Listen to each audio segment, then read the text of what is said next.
はいどうも、キスケです。今回は機器契約のクエストを一発クリア、評価値20を無課金編成でクリアする方法を解説します。今開催されている機器契約のクエストを見てみると、刺激、活性化、無酸素の指標を取りつつ、評価値20でクリアすると全てのクエストを達成できます。段階クエストに関しては数をこなさないとダメなんですけど、そんなに周回したくないとか、無課金でも評価値20をクリアして勲章を獲得したいみたいな人は最後まで見ていってください。それでは行きましょう。それではまず今回挑戦するパーティーから見ていきましょう。今回使うのは管理人を軸にした無課金物理パーティー、管理人チェン、明けくり、アルデリアです。管理人の猛撃で効率よくダメージを出して指標の穴をついていくという形になります。ちなみに手持ちのオペレーターがある程度揃ってる人はアルデリアの枠をエンバーに変更したり、明けくりの枠をホグラ日肉に変更してもらっても構いません。各オペレーターの装備や育成具合は動画の最後に見ていきます。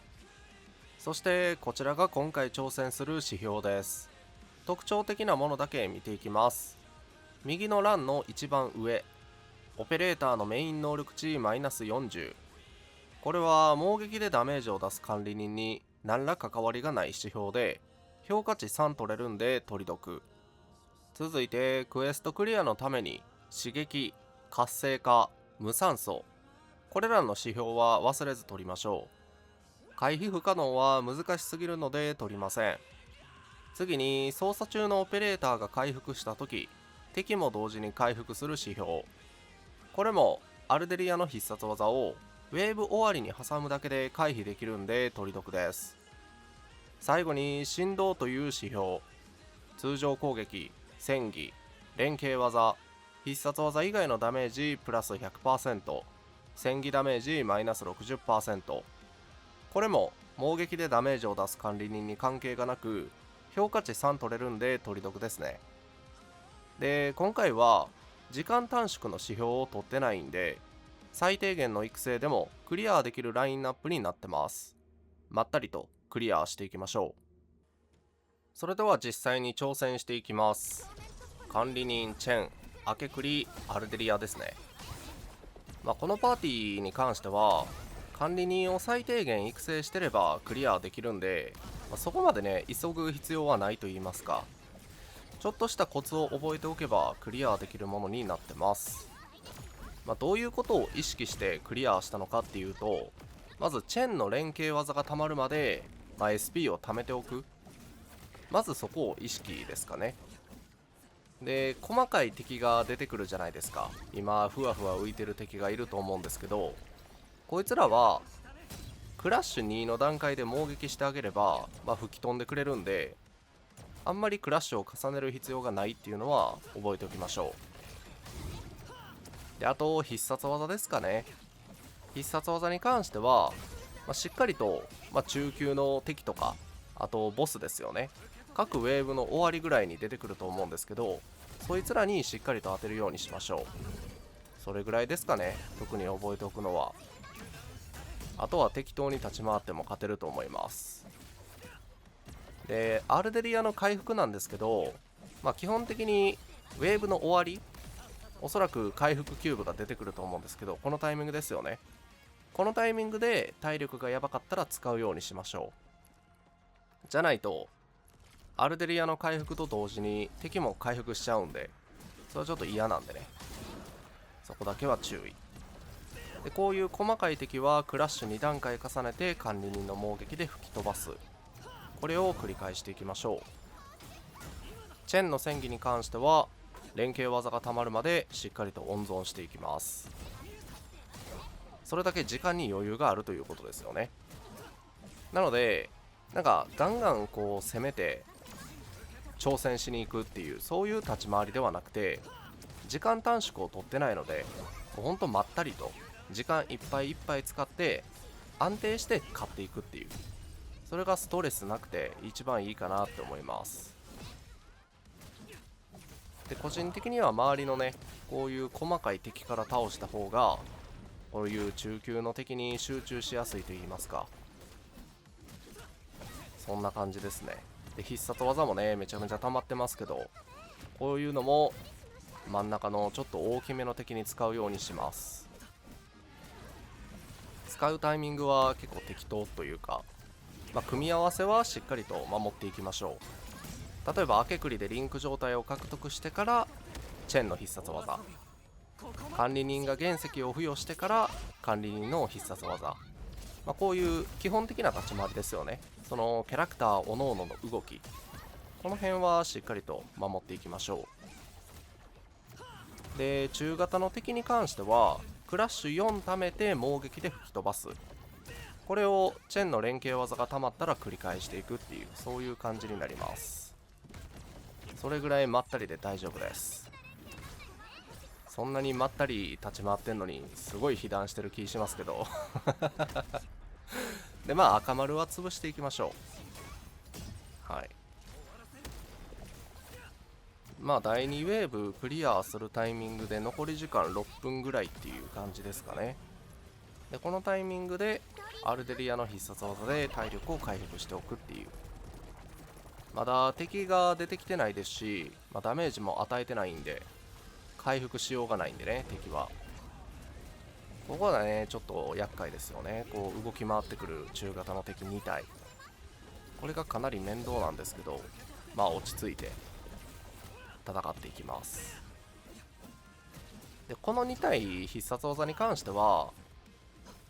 できれば2体が重なったタイミング、それぐらいにちょっと使っていきたいですよね。ただチェンの浮遊で浮いてくれるんでそこまで難しくはないというか、こういうちょっとね2人が重なったタイミングでチェンの必殺技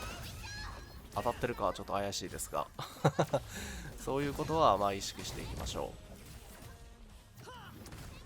う。時間に余裕があるので敵を誘導してまとめて必殺みたいな、そういう立ち回りもできるのが今回の指標の、メリットなんじゃないかなとは思いますよね。でやっぱねこのルールね明け暮れめちゃめちゃ強いねそのチェンとか管理人は物理キャラクターなんで、物理オペレーターなんで敵をブレイクしやすいんですよね。その分明け暮りの連携技がぐるぐる回って SP にも余裕ができるというか、でチェンの連携技がたまるまでこう戦技を使わないっていうすごい安定した立ち回りをしてるんで、より SP は潤滑に持てるというか、すごい安定感があるんだよな。何の苦なくクリアできましたよ本当にもうほんとね、なんかすごい調子に乗っちゃうけど、あれ危機契約こんなもんなのかって思われそうですけど、地獄はこっからなんですよね。一応この評価値20をクリアすると勲章とあとクエストを全てクリアできることになるんですけど、さらにそっからですよね。クエストとか報酬ではなくて自分の名誉のためというか、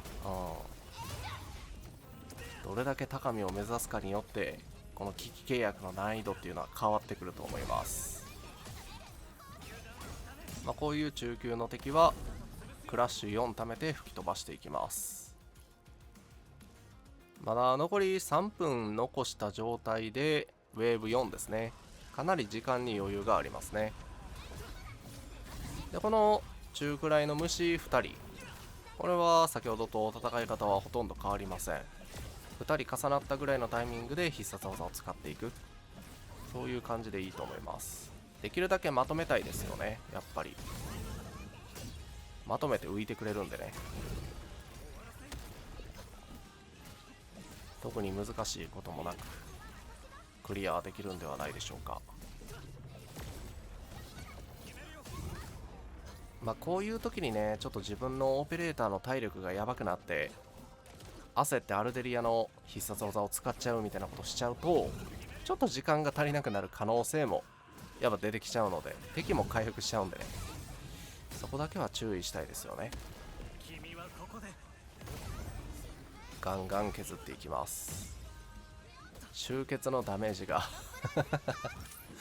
本当にミジンコみたいな感じやねんけど、これでもクリアできるんでね。はい。でこの虫2体を倒した後、これで最後ですよね。あとは全力でこいつを叩くだけで、このタイミングで体力やばかったら、このボスに攻撃する前にアルデリアで回復しちゃうっていうのも手なんじゃないかなとは思います。やることはあとは一緒ですね。チェンの連携技が溜まったらチェンの戦技から連携技でクラッシュ2で、ブレイクしたら明け繰りの連携技で SP 回復で、クラッシュ4溜まったら管理人の猛撃で吹き飛ばす。これをじっくりやってれば勝てます。特に問題はないはずです。凍結にはちょっと注意したいですけどね。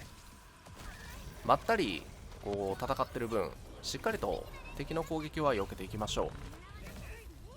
凍結がマジでうざいんで凍結が嫌だっていう人はエステーラあたりを使うしかないかな。しっかりとダメージを稼いでいきます。連携技が溜まったらチェンの戦技、これの繰り返し。ここの必殺技はちょっと赤丸を潰したいということで無理やり打ちましたね。今クラッシュ2なんですけど、連携技が溜まるまでしっかりと待って猛撃で吹き飛ばしていくと。はい、残り1分半ぐらいかな、時間的には。これで評価値20クリアです。それでは最後に各オペレーターの育成具合を見ていきます。今回使用した4人のオペレーターはどのスキルも特化させてません。すべて9止まりです。レベルは管理人とチェンが90で、明け繰りとアルデリアは80。必要最低限っていう感じです。装備の精密加工はこんな感じ。管理人に関してはそこそこ精密加工を済ましていて、他3人はほぼ手をつけていません。武器の精密加工はこんな感じ。精密加工に関しても管理人だけしっかりめに加工して、残り3人はほぼ手つかず。しかもこれちょっとクリアしてから気づいたんですけど、明け繰りの武器が OBJ 軽人になってます。このパーティーには無意味な武器でもクリアできたんで、持ってる人はテルミットカッターあたりに変更しましょう。いかがだったでしょうか。今回は機器契約の評価値20を無課金物理パーティーでクリアしてみました。時間も1分半残しくらいですし、かなり安定感のある立ち回りでクリアできましたから、これでクエストクリアは問題ないですね。それ以上の高みを目指す人は気合を入れていきましょう。皆さんは評価値どれぐらいまでクリアしましたか？コメント欄で教えてください。このチャンネルではこれからもエンドフィールドに関する動画を上げていきます。この動画が良かったなと思った方は高評価で応援、チャンネル登録していただけると嬉しいです。最後までご視聴ありがとうございました。さよなら。